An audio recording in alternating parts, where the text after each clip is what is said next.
Amy, have you seen the movie Heat yet? I know it's only been out for 25 years, but have you gotten around to that yet? Oh, I was thinking about downloading it maybe and watching it. No, I have not seen Heat. I know. It's so horrific. Pacino, De Niro, Sizemore, Kilmer. That's not enough to get you. Oh, okay. Kilmer. Yeah. Oh, you know what? I'll check it out. So there's a scene in Heat. Yes. Spoiler alert here. If there's another person in America who hasn't seen Heat other than Amy. Well, maybe I shouldn't listen to this. Should I? All right. Well, fine. Go on ahead. There's a scene where after the last bank heist, and Pacino, who's the cop in the story, and cops get the drop on the bank they're going to hit, and they're there, and then there's a shootout on the street. After that happens, it breaks apart. De Niro gets on the phone to John Voight. John Voight's in it too. Speaking of great cast, and John Voight's sort of the guy who sets up his deals. And he calls Voight, says, "I need a new escape plan," essentially. And said, "Well, why? How do you know it's been compromised?" And he said, "Well, essentially said, after the cops showed up to the bank that we were going to hit, how can I trust it? How can I trust it?" And so Voight charged a new escape plan. That's my reaction to all of this hoopla surrounding Christopher Wray's big statement at the hearing the other day, particularly in the context of the rightful pounding he took across all the other issues we poured through yesterday. Chris Wray's all the threats are elevated. So what I would say that is unique about the environment that we're in right now in my career is that while there may have been times over the years where individual threats could have been higher here or there than where they might be right now, I've never seen a time where all the threats, or so many of the threats, are all elevated all at exactly the same time. That's what makes this environment that we're in now so fraught, and why funding our men and women who are working shoulder to shoulder with state and local law enforcement and other partners every day makes it even more important, not less. So, blinking red lights analogy about 9/11, all the lights were blinking red before 9/11. Apparently, obviously, all of us missed it. Would you say that there's multiple blinking red lights out there? I see blinking lights everywhere I turn. It's like a scene out of Airplane with Shatner. The blinking red lights everywhere I turn. This has been the headline. Oh, blinking red lights. Christopher Wray predicts a terrorist attack, and so on and so forth. How can I trust it? How can I trust the FBI under Christopher Wray? Particularly, not just because of the track record and the politicization, but because he's there with his tin cup asking for money and asking for FISA Section 702 renewal. How can I trust him? How can I trust the CIA? Reading my latest edition of Imprimis from Hillsdale College, great newsletter they put out monthly. Charles Faddis is a former operations officer in the CIA, including service as the department chief of the CIA's Counterterrorism Center and a chief of station in the Middle East. We need the CIA, but we also need to recognize the uncomfortable reality that the CIA is not performing at the level we require. It is not keeping us safe. It must be repaired, and it must be repaired quickly. He basically says there are two reasons, bureaucratization and politicization. He talks about all the things the CIA missed, including the COVID outbreak in Wuhan. He writes, the people in charge of our government, including those who run the CIA, have forgotten their core mission and how they're to be effective, is what he's referencing, without getting into details. They have done their best to turn the CIA into just another federal agency. Recruiters no longer search for intangibles or focus on the key psychological traits critical to success in the world of spying. They look at academic degrees, existing levels of language proficiency, and increasingly at things like skin color and sexual orientation. The CIA is buried under endless layers of middle management. Case officers in the field may spend days just trying to complete the requisite paperwork for a single asset meeting. He goes on, and by the way, he also goes on to say, all the Crossfire Hurricane that was initiated by Jim Comey's FBI. I mean, that wouldn't have happened without authorization from John Brennan's CIA. We don't talk about the CIA enough, and and that with respect to that either. He writes, recruiting CIA must be completely revamped. Quotas are absurd. Focusing on color, gender, and sexual orientation is at best irrelevant. We want the best, and that means those people who possess the unique blend of skills and abilities to enable them to do what everyone else considers impossible. He also says the structure of the CIA must be flattened and simplified. The organization must be field-centric. And he goes on with more prescriptions for structural and cultural change at the CIA. So I ask again, based on what we're hearing from people who know, in addition to what we're seeing in terms of performance, how can we trust it? They're always there to demand more money and more scope of power in spite of performance, not because of it. For more on this, we're pleased to be joined by Fred Fleitz, Vice Chair of the American First Policy Institute Center for American Security. He previously served as the National Security Council Chief of Staff, a CIA analyst, and a House Intelligence Committee staff member. Fred, thanks for joining us again. Appreciate it. Good to be here.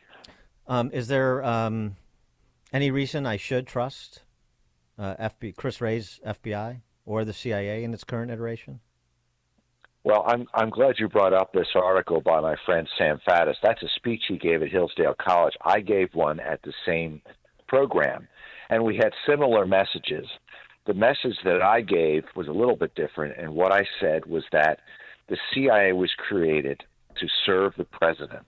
It wasn't served to speak truth to power or to adjudicate presidential policy or to interfere in presidential elections or to promote climate change and all the other nonsense that Sam talked about. And I agree, there has to be a major house cleaning, major reorganizations, because we now have an intelligence structure that new Republican presidents won't trust. And this is just so dangerous because we live in a very dangerous world, and presidents have to get crucial intelligence on potential global threats, knowing that the people giving it to them don't have an agenda. They're trying to keep our nation safe. And we have a situation now, if President Trump is reelected next year, and I think he will be, until there are major changes in the intelligence community, he's just going to ignore these people. And I mean, it's really a bit of a trick bag, because at the same time, you know, as the argument goes, you know very well, you'll hear from former CIA, just like former FBI. The rank and file analysts and agents are good people. They're doing hard work. They're not political. They're trying to enhance America's safety and America's national security. And so we're in this bit of a trick bag where we're supposed to trust the rank and file, even as we concede we can't trust the leadership.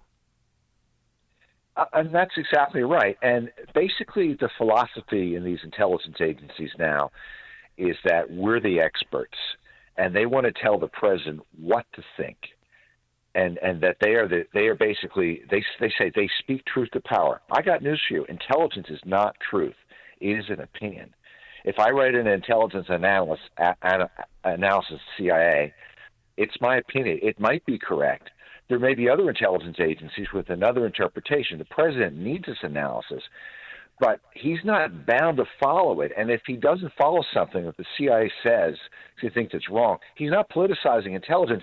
He hasn't done something wrong. He's being president.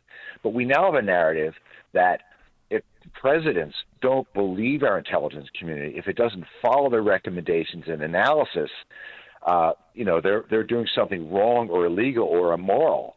I mean, this is how the deep state thinks it runs this country, not our elected officials. So do you trust the CIA and do you trust the FBI? Well, look, having said that, I do think most officials and analysts at the CIA are ethical and non-political and hardworking. I believe that there are people at the higher levels, mostly named by Democratic administrations, who have really distorted the mission and priorities of these agencies. And there has to be a major house cleaning of the CIA, other intelligence agencies, a huge house cleaning at the FBI. And we had to bring in people not to politicize these agencies, but to change the culture, to let them know they have to keep politics out of their work, and they have to basically tell the truth and not let political agendas color what they say. It's just becoming increasingly difficult to believe that's possible when it requires so few, at least at the decision-making level, to do so much damage. I mean, we're seeing this play out with respect to national security-oriented agencies, and also sort of third parties that are funded by the government that are international facing, that are engaged in censorship. The Twitter files documented this, and now this thing is in my craw. This cyber threat intelligence league that Michael Schellenberger and Matt Taibbi are reporting about in real time. The sad thing is that the Trump administration could have fixed this, and it didn't, because it didn't name the best people to some of these positions. They weren't strong enough, or they came in with almost no staff. If we name new officials to take control of these intelligence agencies, they have to come in with a fairly large team, and they have to let go a lot of career people or reassign them. And what the Trump administration did is they would name one or two people at the top, not realizing that's not nearly enough to get control of these agencies. And again, I don't want to politicize them. I just want to get them to change their culture so they do what they're supposed to be doing, to keep politics out of their work. And I think a new Trump administration will be much better prepared to take control of the federal bureaucracy. That's why you're seeing all these articles right now on the Washington Post, New York Times, that Trump will be a dictator. No, Trump won't be a dictator, but he will make sure the federal bureaucracy advances presidential policies and not its own. Talking about Ukraine, since you were a former COS at NSC, love the acronyms, John Kirby, the spokeshuman for the National Security Council, had this to say yesterday about the GOP's recalcitrance in supporting more funding for the Ukrainian war effort. And so we can't support Ukraine. Their chief advisor yesterday said they're likely to lose this war if they lose U.S. support. And Putin gets all of Ukraine, then what? Then where does he go? Because right then, he's up against the eastern flank of NATO. And if you think the cost of supporting Ukraine is high now, just imagine how much higher it's going to be, not just in national treasure, but in American blood, if he starts going after one of our NATO allies. Because as the president also said, we take our Article 5 commitments very seriously. So that's the latest, the Putin domino theory, resuscitating the Putin domino theory, and then Biden's pronouncement that if Putin were to attack a NATO ally, then American troops are going to be on the ground, and this is supposed to frighten Republicans into supporting more funding for Ukraine. Yeah, Nikki Haley saying that, Biden saying that, Brian Kilmeade said that on Fox this morning, Chris Christie said that. It's false. Putin has no intention of attacking a NATO country. It's false. It's scaremongering. The problem here is that Biden will not put forward a plan on how to end this war. What's the end game? How do we get to a ceasefire? Biden just wants to provide weapons forever. We provided a lot of weapons last year. The counteroffensive staged by the Ukrainians went nowhere. And Congress has been very clear with Biden, we're not providing money to Ukraine until you defend the southern border of the United States. Before we defend Ukrainian borders, let's defend our country. Biden just won't do it. Fred Fleitz, Vice Chair of the American First Policy Institute Center for American Security, former CIA analyst. Fred, thanks so much for joining us. Appreciate it. Good to be here. Thank you, and he joined us on our turnkey.pro answer line. This is Chicago's Morning Answer. Your show keeps me alive during the week. There's nobody I'd rather listen to between 5 and 9 in the morning than you guys. On AM 560, The Answer. I'm Dave Nissen, CEO of PKF Mueller. As a CPA firm, we have been serving our business clients since 1968 by providing audit, accounting, tax, advisory, and consulting services. We as trusted advisors go beyond what our clients hired us to do by thinking outside the box to understand their operations and industry. We want to discover ways to